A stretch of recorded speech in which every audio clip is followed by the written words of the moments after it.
Some of the other areas that were really exciting is some of the new therapeutic options that were discussed. And it's hard to do justice to them in such a short period of time, but I'm just going to kind of touch upon some of them and the areas in which we can look to some additional new therapies that may be FDA approved soon and coming to a theater near you. So in the area of genital urinary syndrome of menopause, or GSM as we refer to, we all know that there are non-hormonal options, the lubricants, moisturizers. There are also a number of options to deliver local estrogen. Last year, we had the addition of FDA-approved vaginal DHEA in Interosa. And so from a medical perspective, we are increasing the options. On the horizon, we have the vaginal energy devices, such as laser and radio frequency. The data is very promising, but we do need longer-term safety data to ensure what we're doing is no harm. There was a recent communication from the FDA to the companies that make these devices indicating that there should be caution around this.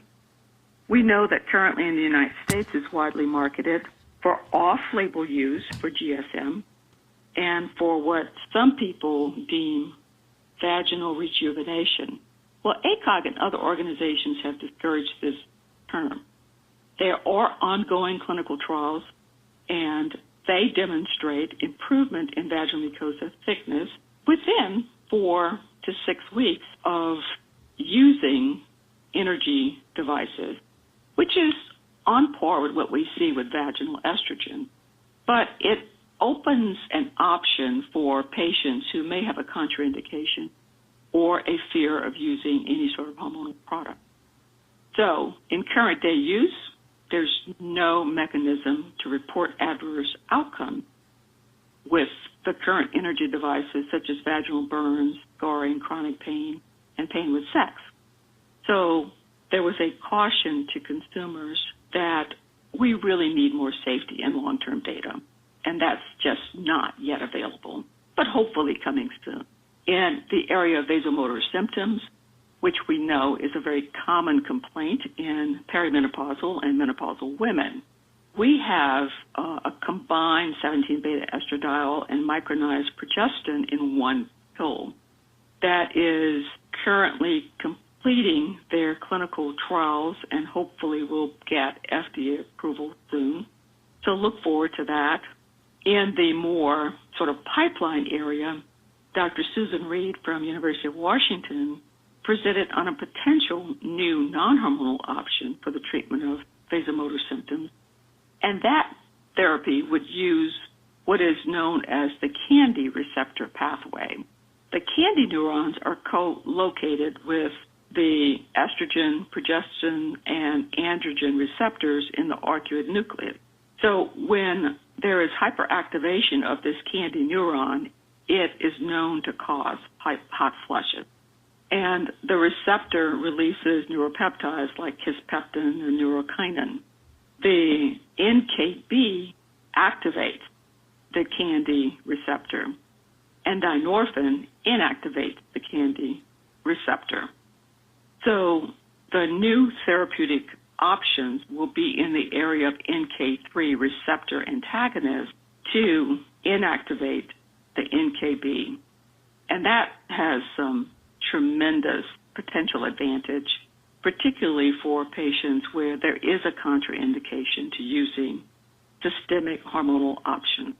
Dr. Holly Peterson did a spectacular review of screening for hereditary breast cancer, and her take-home for hereditary cancer was that it really is oftentimes unrecognized and not screened for appropriately. She talked about the Angelina effect, which is raised awareness of hereditary breast cancer. And so now what we're seeing in that area is that there is legal risk of not screening or not counseling. So she really implored that we take an appropriate family history and do the appropriate screening of patients that are at risk. embedded in that screening process, and we've all had these reports that have come back with unusual variances, and they call them variances of unknown significance. So what does it mean? Well, oftentimes we don't know. So then it's important to make sure that you have a discussion with the genetic counselor or refer the patient to the genetic counselor to know whether or not this variance is significant or not, because there are some that places the patient at increased risk. And she did mention that there are more genes now identified with increased risk other than the BRCA1 and 2. So many companies that perform genetic testing also provide genetic counseling online. So I would encourage you to use those resources that are available to you. And there's just so much more. It was a great meeting with reconfirmation of clinical guidelines that we're appropriately treating our patients, that we're looking to the future, and continuing to push the boundaries of science in the area of perimenopause and menopause.